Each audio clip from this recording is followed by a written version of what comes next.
শুধু আমাকে আমার কথা জিজ্ঞাসা করেন, সকালবেলা আমার বাবা আপনার কাফেলার সঙ্গে যুদ্ধে গেল, ফিরে আসলেন, কিন্তু এই কাফেলার মধ্যে আমার বাবাকে কেন আমি দেখলাম না?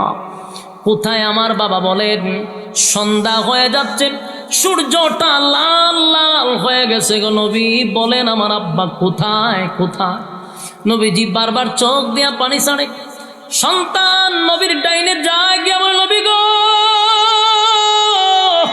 চোখ দিয়া কেন পানি ছাড়েন? আমার কথার উত্তর দেন। নবীর ডাইনে চেহারা ফিরাইয়া দেয়, বামে চেহারা ফিরাইয়া দেয়। যুবকটা এবার ছোট বাচ্চা, না বালক, বেশি বয়স না, 7-8 বছরের বাচ্চা।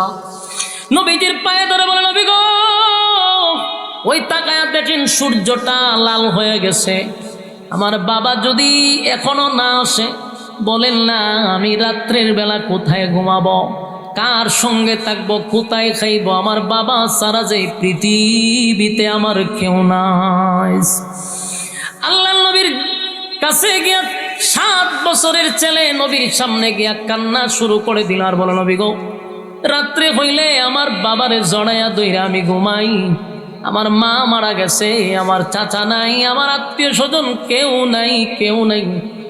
আপনার উপরে কালেমা পড়ে আমার বাবা ঈমান এনে আপনার সঙ্গে যুদ্ধে গেল, এখন আমার বাবা আসলো না, আমি রাত্রে কার সঙ্গে ঘুমাবো?